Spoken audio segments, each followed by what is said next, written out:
Professor, tem uma dúvida rapidinho. O Pois senhor não. dá aula tanto para PISM 3 quanto para o Enem? Sim, sim. Isso aqui é tudo interdisciplinar. Isso aqui vale também para o PISM. Vai chegando no momento que eu vou sempre vou dar algumas ênfases, tanto para o Enem quanto para o PISM. Mas tudo que eu estou passando aqui é conteúdo importante, porque isso, mesmo que não seja cobrado diretamente, pode ser cobrado em alguma questão, algum conhecimento que a gente está falando aqui. Então, é sempre importante esses conceitos, figuras de linguagem, funções da linguagem, porque é uma trajetória que a gente vai traçando. O PISM 3 querendo ou não, uma trajetória dos dois PISMs anteriores. O conteúdo é cumulativo, de tal forma que conceitos que a gente aprende no primeiro ano, no segundo ano, podem cair sim no terceiro ano, no PISM 3, tá bom? Tá bom, professor, obrigado. Imagina. Então aí, gente, vamos começar então com figuras de linguagem, à medida do que a gente for, na medida que a gente for progredindo aqui, por favor, acusem, falem se está tudo bem, se está tudo certo, se tem nenhum problema, tá bom? Então, novamente, boa noite a todo mundo. Depois de um ciclo aí de 3 semanas sem encontros ao vivo, hoje a gente retorna e, se tudo der certo, para prosseguirmos até o fim do ano dessa forma, ok? Eu queria começar apresentando essa pequena citação aqui do Oswald de Andrade, de um poema maravilhoso dele. É um poema realmente bem curtinho, chamado Erro de Português. Quando o português chegou debaixo de uma bruta chuva, vestiu o índio. Que pena. Fosse uma manhã de sol, o índio tinha despido o português. Essas relações semânticas, essas brincadeiras com o sentido das palavras, com as intenções que a gente quer aplicar, empregar a expressões, a palavras, isso é muito determinante dentro da construção de um texto, dentro da construção do sentido de um texto. Então, quando a gente comumente lê erro de português, a gente logo pensa em alguma incorreção gramatical. Erro de português é algo muito específico. Um erro de português, por exemplo, era se a gente misturasse essa oração aqui, por exemplo. Chegou o quando português. De forma que essa oração, com esses termos misturados, sem um ordenamento semântico e factível, e tenha sentido, isso sim é um erro de português. Então, quando a gente mistura e faz com que o ordenamento das palavras não tenha coesão, não tenha conexão e não mostre, não apresente sentido. Isso é um erro de português. Mas sempre fazendo essas ressalvas. Comumente, a gente entende erro de português como incorreção gramatical. Então, alguma coisa que fuja da norma culta, da variação padrão do que está dentro das gramáticas normativas da língua portuguesa. E aí o Oswald de Andrade faz essa brincadeira, né? O erro de português é o quê? O erro de português é essa visão colonialista lá no início de tentar impor aos originais da terra um modelo, um modo de vida. Então, faz essa brincadeira aí. Eu queria trazer para vocês essa primeira citação do Oswald de Andrade. E esse jogo de palavras, esse jogo de sentidos, faz conexão com a aula anterior de relações semânticas, concatena, né, a aula anterior à aula de hoje. E essas figuras de linguagem são o quê? São esses recursos linguísticos, né? Por isso é interessante a gente rememorar a aula de semana passada, né? De relações semânticas, como o sentido das palavras podem mudar de acordo com o contexto e por aí vai. Então, esses recursos linguísticos recorridos por autores, por autoras, poetisas, poetas, por aí vai, com a finalidade de tornar a linguagem mais expressiva e tal, com essas particularidades estilísticas, ou seja, quanto ao estilo, quanto à ideia, a partir do ponto de vista do emissor, ou seja, do locutor dessa linguagem. É uma figura de linguagem. Basicamente, o que é uma figura de linguagem? Então, é a forma de se transmitir uma ideia. Guardem bem este termo, forma.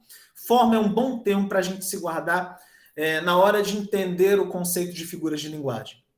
Então, a partir da forma como a gente transmite uma ideia, não uma palavra, não um contexto, mas uma ideia dentro de um contexto, evidentemente, é o que nós chamamos dentro da língua portuguesa de figuras de linguagem. Combinado? E em outras línguas também.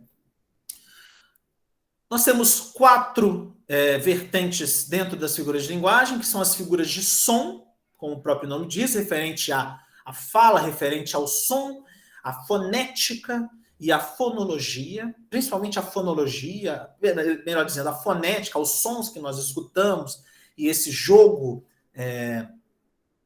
auditivo. As figuras de palavra são referentes às palavras e às ideias contidas nessas palavras e as brincadeiras que a gente pode fazer dentro desse jogo de palavras, né? Figuras de pensamento, aí é um degrau a mais acima das palavras, então esse conjunto de palavras forma um pensamento e esta ideia precisa de uma forma para ser transmitida. Há que se ter uma forma, né, para você transmitir determinadas ideias em determinados contextos. E essas são as figuras de pensamento e as figuras de sintaxe, que já se referem à estruturação das orações, dos períodos, das frases. Sim, a forma como elas se organizam e as suas mudanças, como isso interfere na visão, na recepção do interlocutor, ou seja, do receptor, digamos assim, dessas informações do ponto de vista sintático, né? Como a organização da frase interfere na inteligibilidade, ou seja, na compreensão das ideias do locutor. Ok? Alguma dúvida? Nenhum problema? Não, tá ok. Tudo certo? Maravilha. Maravilha. Se não tem nenhum problema, então continuemos. Antes de passarmos, eu estou aqui, vocês vão ter acesso a esse material, então aí temos um quadro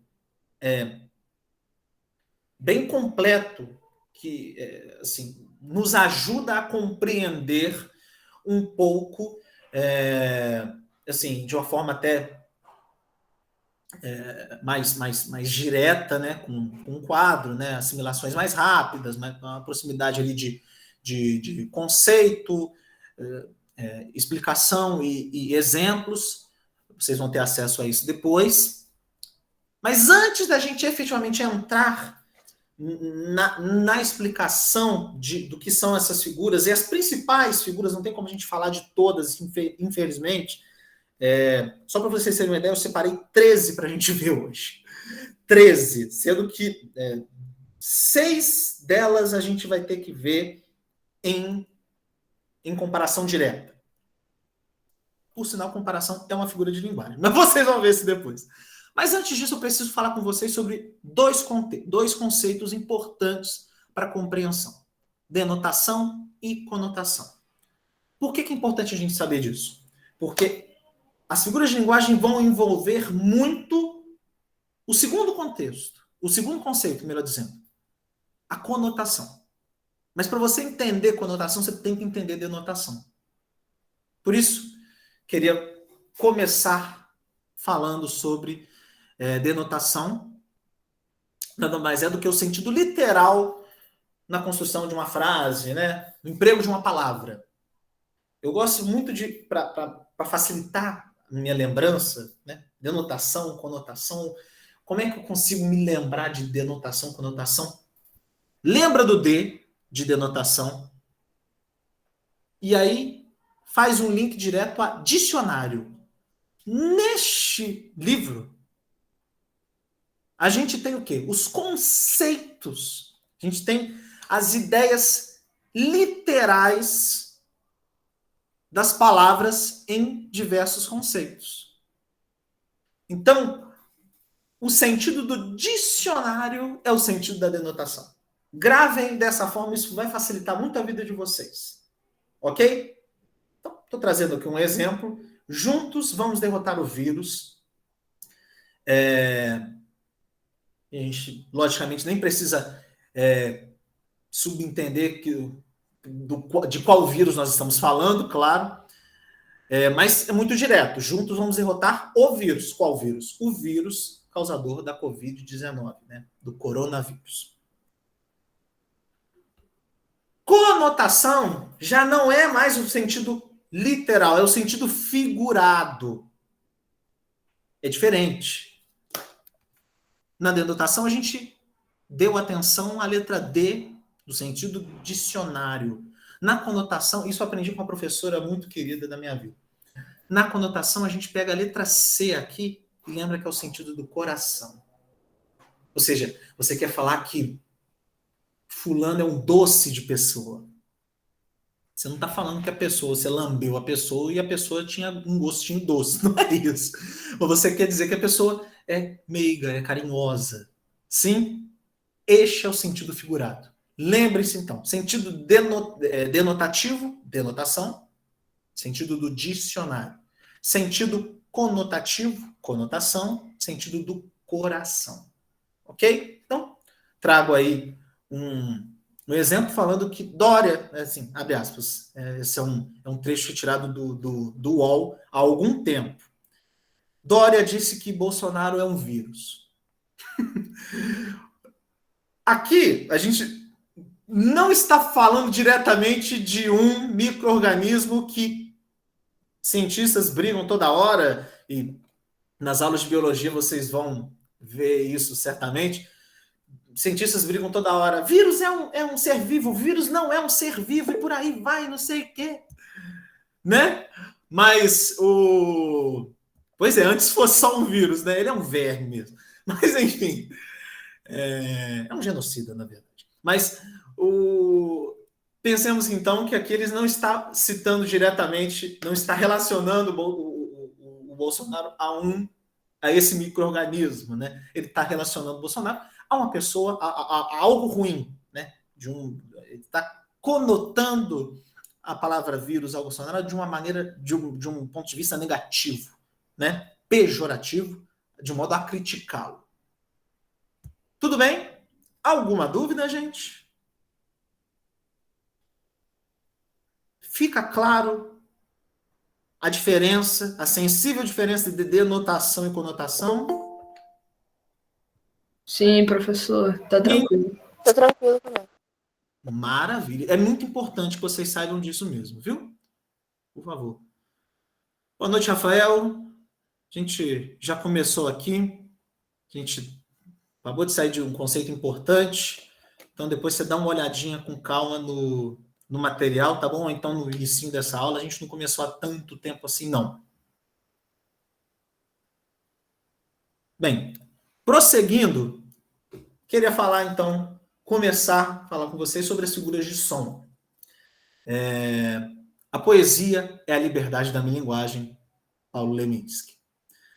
Como eu bem disse a vocês, as figuras de som são aquelas que utilizam efeitos da linguagem para reproduzir sons. A linguagem ajuda na estética do som, na reprodução de alguns sons. O som é importante e é fundamental,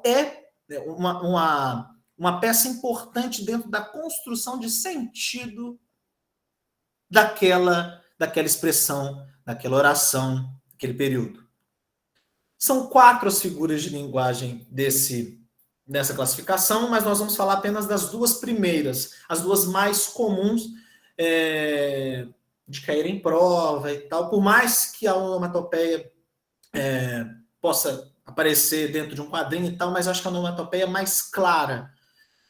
Eu vou deixar algumas aulas que eu já dei anteriormente, em outros lugares, que aborda esse conteúdo de uma forma até mais ampla, porque a gente realmente não tem tanto tempo para abordar todas as 4 e outras, vocês vão ver, eu vou passar mais despercebidamente por outras, mas nessa aqui a gente vai dar uma atenção especial à aliteração e à assonância. Começando pela aliteração. E a aliteração e a assonância são 2 figuras de linguagem muito similares. Muito similares. Só que a aliteração consiste na repetição de som dos mesmos sons consonantais. Ou seja, os sons de consoantes repetidas dentro de uma oração consistem... a repetição de sons consonantais dentro de uma oração consiste na aliteração. Né? Sons de consoantes. Como, por exemplo, neste samba enredo da Unidos de Vila Isabel de 1980, Sonho de um Sonho. Sonhei que estava sonhando um sonho sonhado. O sonho de um sonho magnetizado. As mentes abertas sem bicos calados. Juventude alerta os seres alados. Sonho meu, eu sonhava que sonhava. Porque a gente tem uma referência clara à ditadura. Assim, tudo que eu cito aqui, eu recomendo fortemente que depois, lógico, quem se sentir vontade, quem se sentir à vontade para fazer isso, mas eu recomendo fortemente depois dê uma olhadinha. Esse samba é um samba muito especial, um samba belíssimo, maravilhoso. Mas vejam que eu até dei uma ajuda para vocês. Eu grifei todas as letras S. Porque, assim, pelo menos todas as que tinham esse som S. Sonhei, estava, sonhando, sonho, abertas, mentes, bicos e por aí vai. Não é à toa, gente. Não é à toa. É um recurso até utilizado para facilitar a memorização. Né? A literação, as figuras de som dentro da poesia, da música, são componentes mnemônicos. São componentes que ajudam na memorização. Por isso que é fácil, às vezes, por conta de uma rima, por conta de um recurso, de repetição de alguns sons similares dentro das músicas, das poesias e tal. Por isso que é fácil, às vezes, a gente gravar um verso, uma música, porque é um recurso utilizado pelos poetas, pelos compositores, pelas compositoras, pelas poetisas, enfim, para facilitar nessa memorização. Né? Então, a aliteração, tal como a assonância, que eu vou mostrar para vocês agora, são figuras de som que ajudam, que são figuras que ajudam na memorização, são figuras mnemônicas. A assonância já se difere um pouquinho só da literação. Em vez de ser repetição de sons consonantais, é a repetição de sons vocálicos. Vogais. A, E, I, O, U. Consoantes, todas as letras do alfabeto que não sejam vogais. B, C, D, F, G, H e por aí vai. Então vejam bem. A assonância, então, é a repetição de sons vocálicos, ordenada de sons vocálicos na mesma oração. Vejam esse exemplo da música O Último Dia, do Paulinho Mosca e do Billy Brandão. Meu amor, o que você faria se só te restasse esse dia? Se o mundo fosse acabar, me diz o que você faria. É muito comum, a assonância é até mais comum do que a aliteração dentro de músicas, de poesias, porque ela interfere diretamente na rima. Né? Na rima. Então, é rítmico, rímico e mnemônico. Né? Ajuda na rima, no ritmo e na memorização das músicas. O que você faria, faria. Não é à toa. É para ajudar mesmo na memorização. Você sabe que vai terminar com aquela terminação IA, né? Esse ditongo crescente. Ok? Gente, alguma dúvida? Não, professor, fizendo direitinho. Tudo certo? Uhum. Maravilha. Não, perfeito. Podem mandando aqui no chat, se vocês quiserem também. Podem abrir o microfone. Gente, sintam-se à vontade. Tá bom? Sintam-se à vontade. Bom, vou prosseguir aqui. Eu vou deixar também, como eu falei para vocês, a explicação lá no na nossa pasta no Drive, com aulas mais completas sobre a paranomásia e sobre a onomatopeia. A onomatopeia eu acho que é muito simples, né? É a imitação, é a emulação, ou seja, a forma de tentar imitar de alguma forma os sons de coisas cotidianas. Então, você bate assim na mesa, por exemplo, vem esse som pef, pou, né? Essa imitação de sons é a onomatopeia. Acho que é muito claro, isso é muito tranquilo para a gente. Mas, se alguém tiver alguma dúvida, eu vou deixar lá. Fica à vontade para me mandar mensagem no privado, me mandar mensagem lá no grupo. Sinta-se à vontade, eu estou inteiramente à disposição. Tá bom? Então, vamos progredir. Passamos as figuras de som, vamos às figuras de palavra. Eu não escrevo em português. Escrevo eu mesmo, Fernando Pessoa.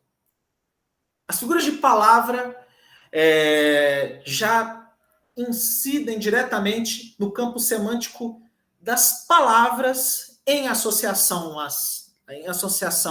à linguagem, à comparação, à substituição. Enfim, as palavras interferem nas mudanças de perspectiva, nos ideais, na forma como algum conceito, alguma ideia vai ser transmitida. A mudança nas palavras, o jogo de palavras é determinante. Dentro dessa categorização de figuras de palavra, né, nós temos 6 figuras de linguagem. A comparação, a metáfora, a metonímia, a catacrese, a antonomásia e a sinestesia. Eu vou abordar com vocês as 3 primeiras, mas deixarei, como falei anteriormente, as outras 3 à disposição com uma explicação lá no Google Drive. Ok? Em especial a sinestesia. A sinestesia, eu gosto muito de citar um exemplo da sinestesia. Vocês vão ver no vídeo que eu vou mostrar para vocês. Mas, para começar, eu queria ligar as 2 primeiras, comparação e metáfora, porque são coisas muito parecidas. A comparação e a metáfora são coisas muito parecidas. A comparação é chamada de símile também, né? Oriundo do latim. Proximidade e tal. Ocorre quando se estabelece a aproximação entre 2 elementos, a aproximação, símile, similaridade, tem a ver mesmo com comparação, aproximação e tal, entre 2 elementos que se identificam. A diferença da comparação para a metáfora, por exemplo, é que na comparação você tem elementos comparativos explícitos. É muito importante esta parte. É muito importante essa parte. A comparação apresenta estes elementos comparativos explícitos. Tal qual, assim como, que nem. Então você compara, por exemplo, nossa, ontem eu corri que nem o Bolt, por exemplo. Dando exemplo aqui. Nossa, eu corri muito, né? Corri que nem o Bolt. Uma comparação. Lógico que a gente está fazendo uma brincadeira e tal, mas... corri que nem o Bolt, supondo. Significa que você foi bem, você exercitou bem, você correu bastante e tal. Isso é uma comparação. E tem um elemento comparativo explícito, que nem. A gente usa muito essa expressãozinha, né? Que nem. Então, deixa eu trazer aqui para vocês esse exemplo da oração ao tempo do Caetano Veloso. Essa música eu gosto muito também. És um Senhor tão bonito quanto a cara do teu filho. Tempo, tempo, tempo, tempo, vou te fazer um pedido. Aqui você tem, se a gente for pegar só a oração onde está, né? Onde se faz presente a comparação, és um Senhor tão bonito quanto a cara do meu filho. Então, a comparação é feita entre a cara do filho e a beleza do Senhor, através deste elemento comparativo explícito. Quanto? Então, a partir desse elemento, você faz uma comparação direta do rosto do filho com a beleza do Senhor do tempo, né, no caso. Então, a comparação apresenta este elemento comparativo explícito, diferentemente da metáfora, que já é a mesma coisa, só que não apresenta este elemento comparativo explícito. E com uma diferençazinha a mais, geralmente tenta apresentar essa relação de similaridade do sentido literal e o sentido figurado. Então, parte-se do sentido literal para o sentido figurado dentro da metáfora, que também é uma comparação sem um elemento comparativo explícito. Por exemplo, se você também quer a Casa Branca, use Goodwill. Aqui você tem uma brincadeira muito clara. A metáfora que é feita o quê? Casa Branca, você, na época, no auge, né, no período que o Barack Obama foi presidente dos Estados Unidos. Esse cara aí foi muito conhecido e tal. Pode ver que ele tenta emular, e aqui posso até assim estar cometendo, posso estar cometendo algum equívoco aqui, mas a gente nota aí um problema bem sério aqui, que é o tal do blackface, que isso é algo assim, bem, que pouco a pouco a gente vem superando e tal, mas não podia deixar de mencionar isso a vocês, tendo em vista que era um assunto muito invisibilizado anteriormente, né? Então isso tem que ser mencionado, tem que ser trazido à discussão, mas serve como exemplo, principalmente pelo conceito, pelo texto que está aqui embaixo, né? Por esse excertozinho que está aqui embaixo. Casa Branca é a residência oficial do presidente dos Estados Unidos, né? Da presidência dos Estados Unidos. Mas aqui ele faz um jogo de palavras. Ele está falando da Casa Branca, a Casa Limpa, né? Também com recursos racistas, evidentemente. Mas ele está fazendo esse jogo de palavras. Está fazendo esse jogo de palavras. Da Casa Branca, da Casa Limpa, com a limpeza da casa, da residência oficial do presidente dos Estados, da presidenta, do presidente dos Estados Unidos. Então, aqui tem uma metáfora, por causa desse jogo de palavras. Fazendo uma comparação do sentido literal com o sentido figurado dessa palavra. Ok? Alguma dúvida, gente? Ok. Ok? Tô adorando os exemplos. Maravilha. Muito bom, fico feliz. Maria Antônia, Daniele, Rafael. Rafael que pegou meio bonde andando, tudo Por mim bem? tá ok também. Tranquilo, de boa. Maravilha. Então, vou continuar agora falando da metonímia. A metonímia é aquela que a gente conhece muito como aquele negócio. O que é metonímia? A parte pelo todo. Sim, corriqueiramente, né? O que se conhece da metonímia e tal. Mas a metonímia é muito mais complexa do que parece. Então, eu quis, de propósito, falar com vocês sobre a metonímia. Ela, tal qual a metáfora, também é uma transposição de significado. É um jogo de palavras também ali, do sentido figurado para o sentido literal, que faz com que um vocábulo, uma palavra que significa uma coisa, passe a ser utilizado com outro sentido em outro contexto. E você tem vários exemplos de metonímia, não apenas a parte pelo todo. Por exemplo, ele possuía inúmeras cabeças de gado. Cabeças de gado, bois. Sim, parte pelo todo, né? Então ele faz essa substituição da parte, que é o boi, pelo todo, cabeças de gado e por aí vai. Mas você tem vários outros exemplos. Por exemplo, li Machado de Assis. Você não leu, não foi na lápide do Machado, foi lá ver o que estava escrito nele. Não é isso. Mas você leu alguma obra escrita por Machado de Assis, por Joaquim Maria Machado de Assis. Agora, mas temos outros exemplos. Por exemplo, a causa pelo efeito. Consegui comprar a televisão com o meu suor.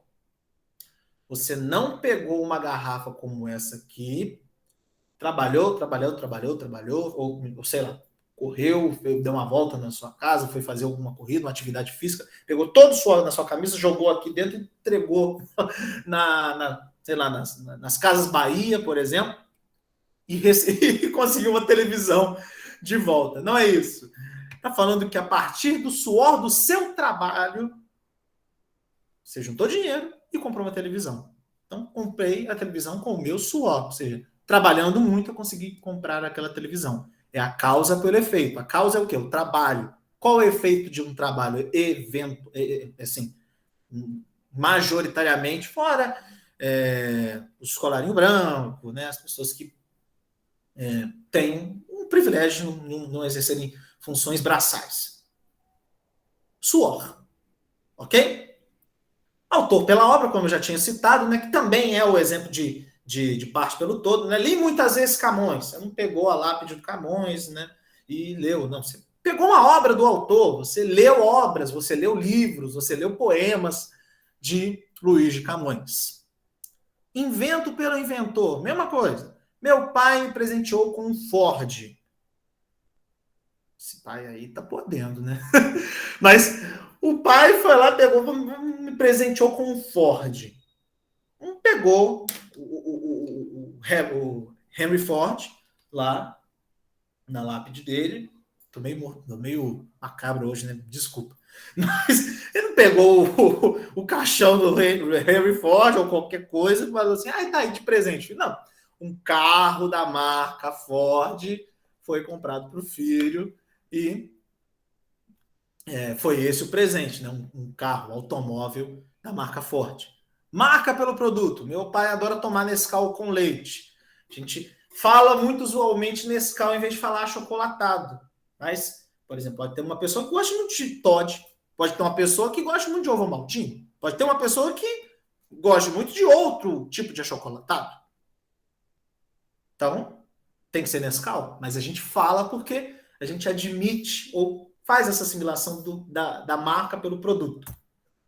Singular pelo plural. O cidadão foi às ruas lutar pelos seus direitos.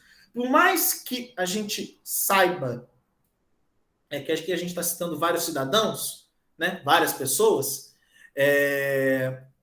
na letra fria da palavra, você está falando que uma pessoa saiu, foi para a rua lutar pelos seus direitos. Mas quando você cita assim, claramente você está mencionando a presença de várias pessoas. Você está singularizando o todo. Você está pegando assim, o cidadão, o povo foi para a rua, né? O cidadão foi às ruas para lutar pelos seus direitos. É isso, né? Está citando várias pessoas. E o concreto pelo abstrato, para finalizar a metonímia. Natália, a melhor aluna da classe, tem ótima cabeça. Né? Um modelo de cabeça ideal que é meio achatada, assim, ela é meio quadradinha, nariz fininho, não sei o quê. Negócio... Não é isso que ele que o exemplo quer dizer. Está falando que assim, cabeça, mente, inteligência, todos esses hiperconceitos, né? Todos esses conceitos que se avolumam dentro de uma mesma ideia. Né? cabeça, mente, inteligência. Então está citando a inteligência da pessoa e tal, né? Aquele cara é cabeça, aquele cara, aquela pessoa, né, é inteligente. Tudo bem, gente? Professor, sabe o que acontece? Figuras de linguagem, assim, dando esses exemplos, parece até fácil. Mas essas provas de vestibulares, não consigo resolver, eu acho muito difícil. Na hora do exercício foi mais difícil mesmo, porque eles meio que misturam tudo, né? Aí fica difícil pra gente. Sim. Eu vou ver se eu faço o seguinte para vocês essa semana, porque agora tem até tô até com um notebook, tá melhor. Vou ver se para isso aqui eu monto uma lista de exercícios para vocês. Vocês fazem se eu montar? Vai ajudar muito. Vai ajudar? Maravilha. Vai. Então eu vou fazer uma lista de exercícios para vocês, tá bom? E mando para vocês. Vocês preferem que eu mande isso em Word ou vocês preferem que eu faça isso num Forms mesmo, um formulário, para vocês responderem e tal? Formulário seria legal. No formulário? Eu Sem não sei problema. se vocês concordam. Porque aí Não, sem você colocar naquele modelo de pontuação, a gente já vê direto quem a gente errou, quem a gente acertou. Uhum.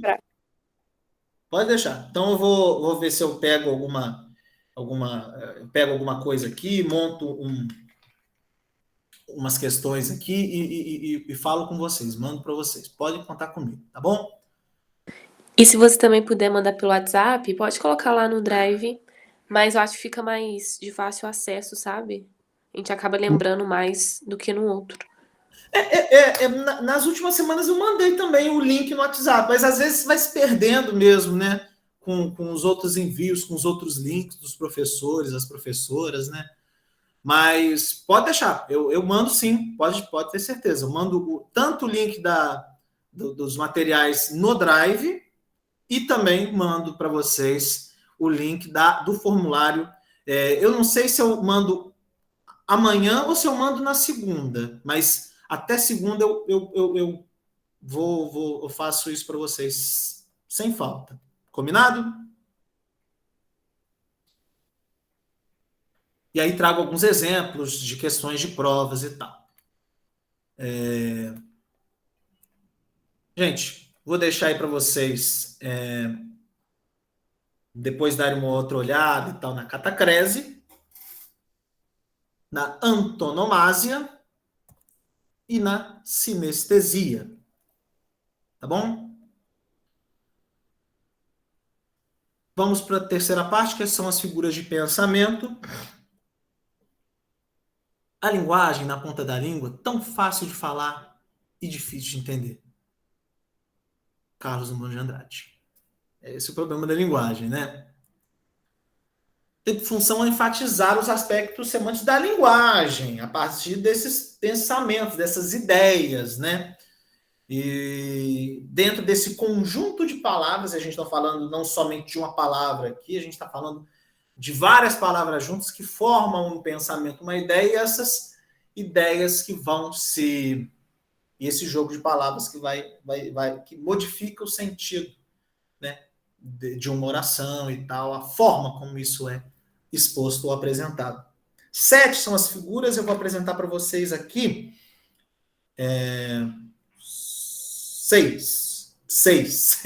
Aqui dessas 7 eu tenho que falar com vocês pelo menos de 6. Aliás, não são 7, não. Acho que eu marquei bobeira aqui. Antítese 1, 2, 3, 4, 5, 6, 7, 8. São 8. Então, ignore isso aqui. São 8 as figuras de linguagem aqui. Antítese, paradoxo, eufemismo, hipérbole, ironia, personificação, apóstrofe e gradação. Mas antítese e paradoxo são figuras de linguagem muito similares. Eufemismo e hipérbole também são. Ironia e personificação. São essas 6 que a gente vai abordar. Apóstrofe e gradação eu deixarei também para vocês darem uma olhada depois. Preciso falar com vocês sobre antítese. E a antítese é a mais tranquila. É a mais tranquila dentre as duas que eu vou citar agora, antítese e paradoxo, que essencialmente fala sobre oposição. Só que a antítese fala da oposição de palavras ou de expressões, né? E essas expressões, essas oposições coexistem. Portanto, a partir do momento que eu estabeleço uma ideia antitética, eu posso fazer com que essas oposições existam no mesmo contexto. Por exemplo, nasce o sol e não dura mais que um dia. Depois da luz se segue a noite escura. Em tristes sombras morre a formosura. Em contínuas tristezas a alegria. Gregório de Matos, vocês devem ter visto isso, e é um autor do Pismo 3, é um autor essencialmente do Pismo 3, é um autor que geralmente cai na prova do Pismo 3. Geralmente, sempre cai uma questãozinha dele, ou na prova fechada ou na prova aberta. É batata, sabe? Mas vejam aqui. Sol, dia, noite, luz, escura, tristeza, alegria, né? Luz, sombra. Palavras que são opostas. Luz, escura, luz, sombra, alegria, tristeza. Mesmo que sejam oposições, mesmo que sejam opostas, são palavras que estão no mesmo contexto, que coexistem. Elas podem estar presentes dentro de um texto, né? Que mostra essa variação. Por exemplo, em contínuas tristezas, a alegria. Em tristes sombras morre a formosura e tal. Essa oscilação de psicológica, né? Essa oscilação de estado de espírito, né? Isso tem muito a ver com antítese, né? Essa coexistência de oposições. O paradoxo também fala sobre oposições, mas aqui a gente está falando de oposição de ideias, e essas ideias se excluem mutuamente. Enquanto na antítese as palavras, né, ou as ideias podem ser, elas coexistem, o paradoxo fala da oposição de ideias, mas que se excluem, ou seja, se rechaçam. Eu não posso ter uma coisa e outra ao mesmo tempo. Por exemplo, está aí o citado exemplo de Luís de Camões, é ferida que dói e não se sente. Como uma ferida dói e não é sentida? Isso é paradoxal. Isso é impossível do ponto de vista irascível, né? A gente não tem como botar isso, a gente não tem como pensar dessa forma. A gente não tem como pensar que uma ferida que dói não é sentida. Isso é paradoxal, né? Por exemplo, busca-se uma revolução desde que não se mexa em nada. Não tem como haver uma revolução sem que se mexa no status quo de alguma coisa. Sem que se revire o modelo vigente em algum lugar, na sociedade, enfim. Então, essas oposições de ideias, de pensamentos que se excluem, que não coexistem, tratam-se de paradoxos. Combinado? Dúvidas? Não. Não? Tá muito tranquilo. Maravilha. Mandarei mandarei para vocês as questões e isso vai ficar mais tranquilo. Tá bom? Partiu agora para... repetiu aqui o exemplo. Perdão, gente. Partiu agora para eufemismo. Eufemismo e hipérbole são coisas opostas. São coisas opostas, são oposições. Porque no eufemismo, nós temos... A intenção é atenuar algum pensamento desagradável ou chocante. ou alguma ideia desagradável ou chocante, né? Alguma ideia, quando você fala de algum pensamento eufemístico, é que você está tentando assim deixar aquela ideia mais leve, né? Uma ideia pesada de uma forma mais leve. Então, por exemplo, vamos todos numa linda passarela de uma aquarela que um dia, enfim, descolorirá. Né? Aquarela do Vinícius de Moraes, que é interpretada pelo Toquinho tão brilhantemente, como sempre. Toda aquela trajetória de aquarela e tal, né? Uma folha qualquer, eu desenho um só amarelo, e por aí vai, né? Você vai para lá, para cá, né? A luva, o castelo, de Havaí, Pequim, Istambul, vai para todo lado. Então você vive essa aquarela e um dia ela vai descolorirar, ou seja, a sua vida vai acontecendo e um dia você vai morrer. É a vida, né? Esta aquarela descolorirá um dia, não tem jeito. É o destino de todo mundo. A vida um dia descolorirá. A gente vai morrer. A gente vai perder as cores, a gente não vai ver as cores. Porque a gente tem que ir para algum outro lugar. A gente não pode viver aqui eternamente. Então, o descolorirá é o termo eufemístico que atenua um pensamento que é mais chocante. Para algumas pessoas é desagradável, para outras não, mas de qualquer forma pode ser interpretado de uma forma mais chocante. Então, tá aí atenuado, tá aí um termo eufemístico, descolorirá em vez de morrer. Diferentemente da hipérbole, que já tem por ideia exagerar alguma coisa, né? Então, com finalidade enfática, você quer fazer aquilo para enfatizar que você aquele pensamento, de alguma forma, positivo ou negativo. Então, por exemplo, a música do Frejá, Por Você. Por você, eu dançaria tango no teto, eu limparia os trilhos do metrô, eu iria a pé do Rio a Salvador. Vocês me permitem aqui fazer uma breve pesquisa.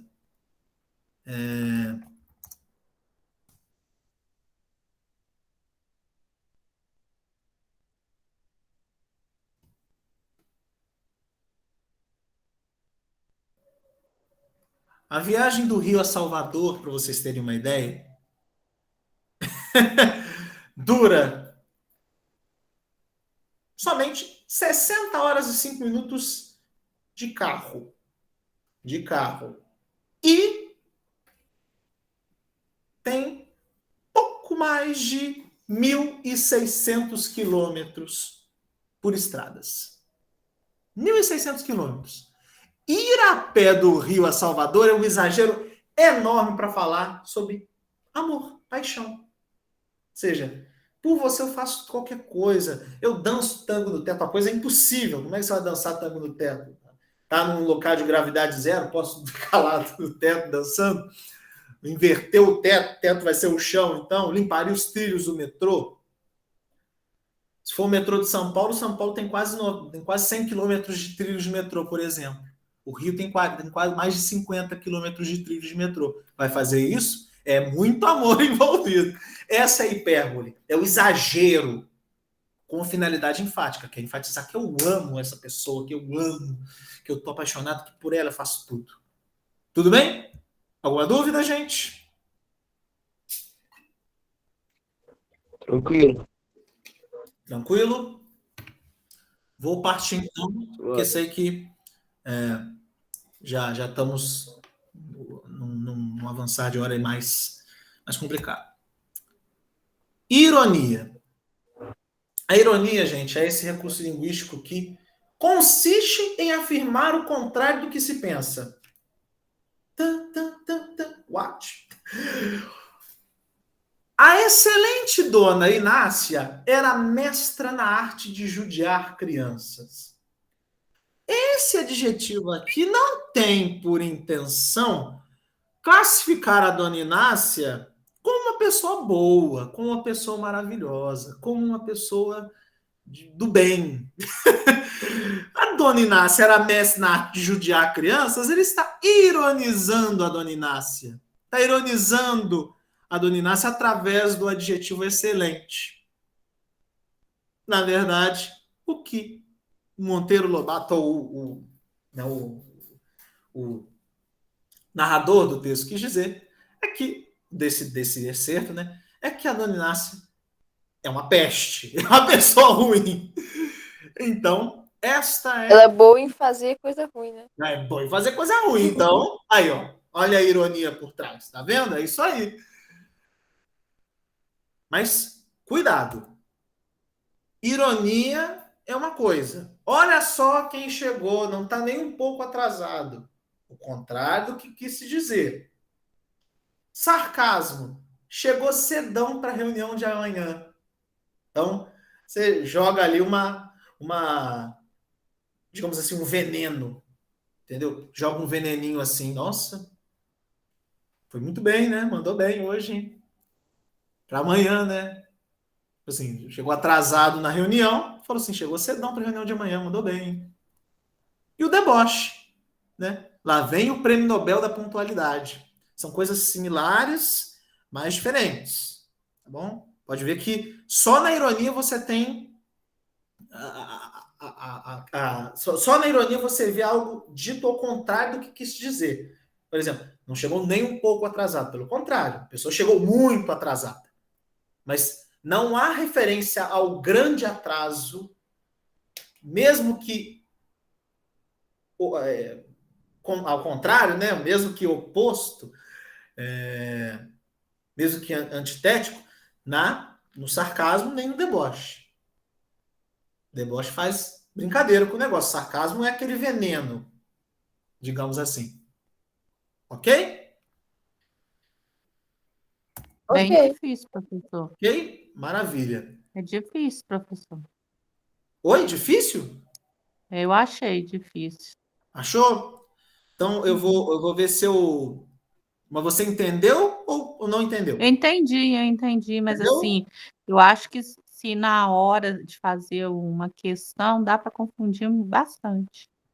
Mas pode ter certeza que não é do feitio dessas provas fazer isso, não. Fazer esse joguinho com vocês, não, sabe? É para que vocês saibam mesmo fazer essa diferença.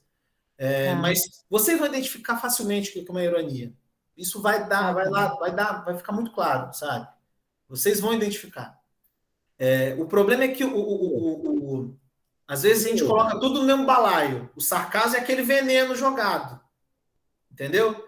Aí Aham, o deboche já é a brincadeira, né? É a esbórnia, ok? beleza. Professor, Pode falar. posso fazer uma pergunta que acho que não sei se tem tanto a ver, mas enfim. Aquela frase lá de exemplo da Dona Inácia, que era excelente na arte de judiar crianças. Isso. Judiar crianças não é uma arte. Então isso seria uma metonímia? Judiar as crianças não é uma arte. Exatamente. Pode ser também uma ironia, mas pode sim ser também uma metonímia, depende do ponto de vista. Faz todo Tá sentido. bom. Muito boa observação mesmo, viu? Acho que nem eu tinha parado para fazer essa observação aí. Muito boa, muito boa. Obrigado. Eu E, na fiquei verdade, pensando assim, pô, arte. a arte de judiar a criança, sacanagem, né, com a criança. Na verdade, você não está falando de uma arte, você está falando mesmo Pois é, né? de, É de verdade, né? uma prática nefasta, de algo ruim, né? Judiação de umas crianças, né? Então, isso aí mesmo. Muito bem observado. Mas pode ser também uma ironia, né? Na arte de judiar crianças. Que arte é essa? Não é arte, né? Tá falando de uma prática ruim, Uhum. ok? Mas Tá bom, boa obrigado. observação. Boa observação. Por fim, essa é muito, sim, eu acho que essa é muito tranquila. A personificação, gente, consiste em atribuir características humanas a seres inanimados. Gente, muito simples. Trecho do samba da Imperatriz Leopoldinense de 2016. Chora cavaco, ponteia viola, pega a sanfona, meu irmão. Chegou a hora. Sou brasileiro, caipira, pirapora. Gente, cavaco é um instrumento, dos instrumentos assim, que eu dos meus preferidos, som, É maravilhoso. Eu sou apaixonado por samba, sou apaixonado por cavaquinho e tal. E a expressão chora cavaco é muito conhecida, principalmente cunhada muito notoriamente pelo Neguinho da Beija-Flor, né? Chora cavaco! Mas o cavaco não chora. O cavaco não é um ser humano para chorar, né? Para expressar uma característica humana própria do ser humano. Então, isso, chora cavaco, é uma expressão personificada. É uma personificação. Ok? Gente, falta pouco. Faltam mais 2 só e aí acabou. Juro para vocês. Tudo bem? Mesmo? Beleza, professor. Beleza. Vou prosseguir, então. Deixarei para vocês lá citado na mesma aula, no mesmo material, né? Com uma explicação maior sobre apóstrofe e gradação. Bom? E vou passar muito, assim, por alto sobre figuras de sintaxe. Menos, à exceção de 2, as mais cobradas e mais possíveis de serem vistas na prova do Enem e no PISME. No PISME, então, tem uma aqui que é muito própria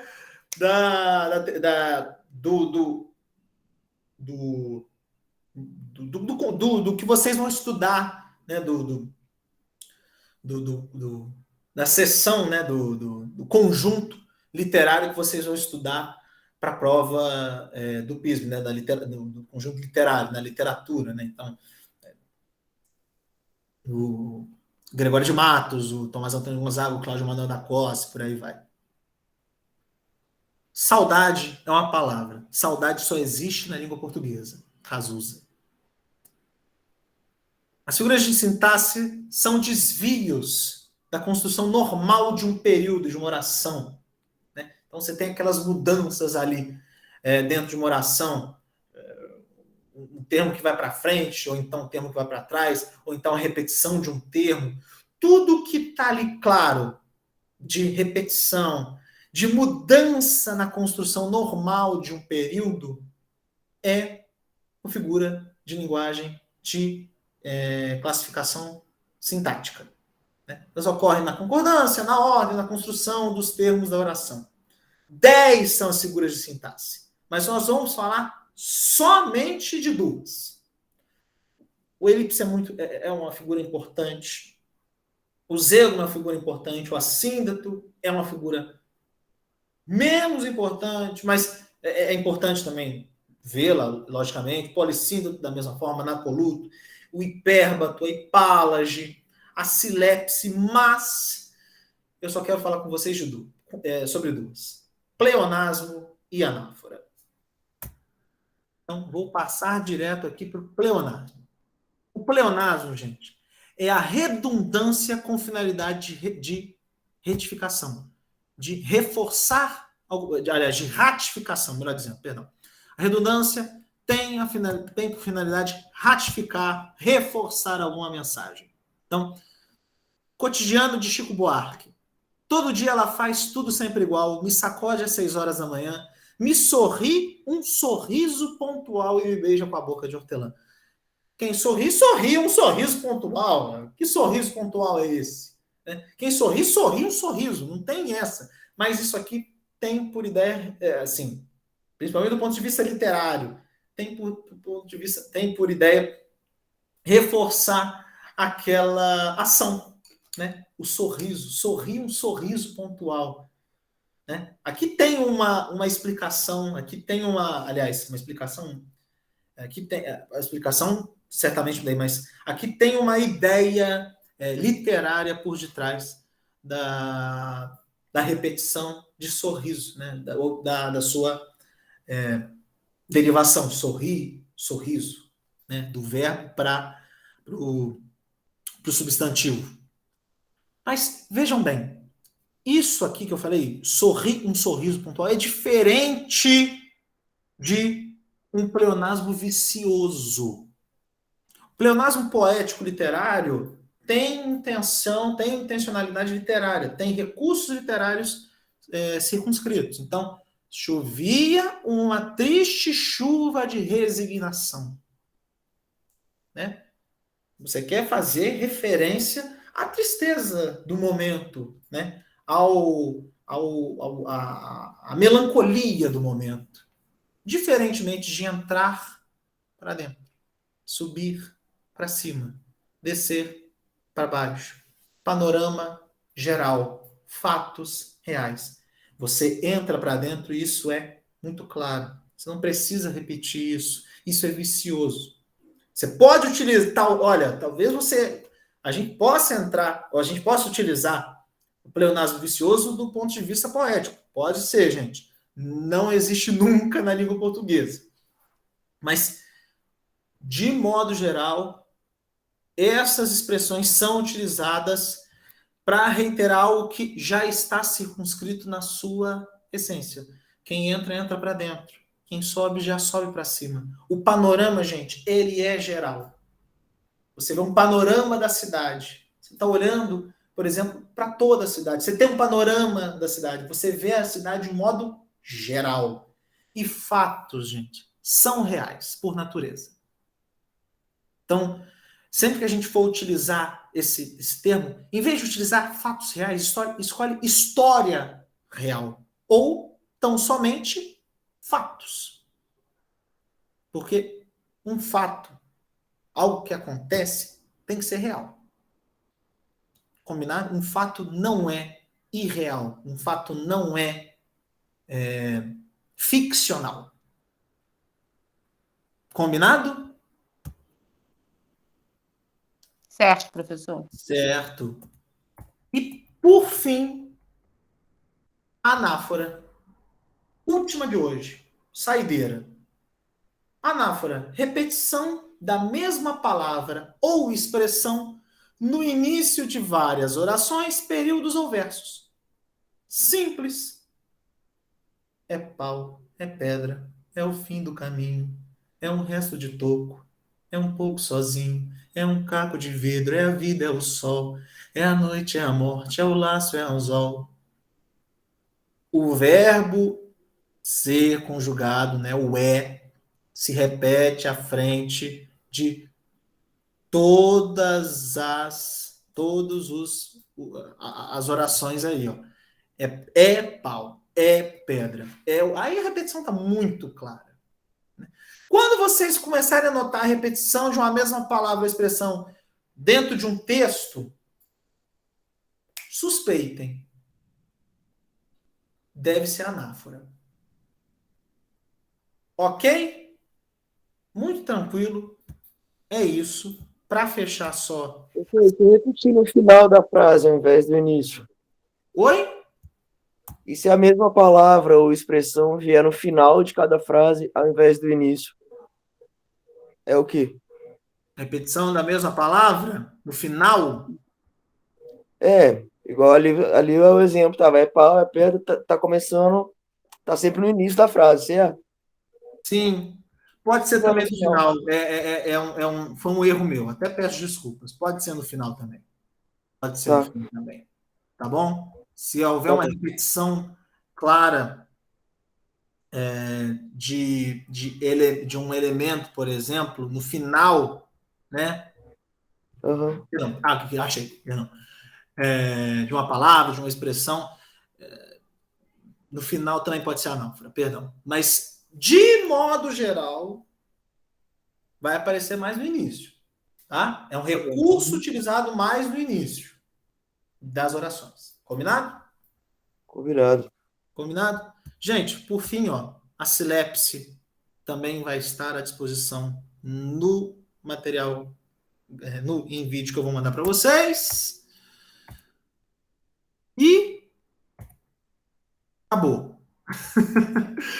Acabou, gente. Tá joia, professor. Boa noite. Alguma dúvida? Muito obrigada, professor. Não. Não? A gente vai voltar com o exercício, né?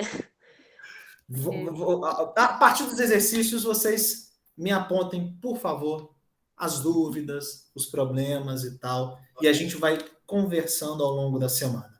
No mais, gente, sextou. Bom fim de semana a todo mundo, e a gente se vê ao longo da semana com os exercícios e na sexta-feira que vem com mais uma aulinha. Tá bom? Obrigadão. Boa noite, professor. Valeu, Obrigada. gente. Professor, boa noite. Tchau, tchau. Tchau.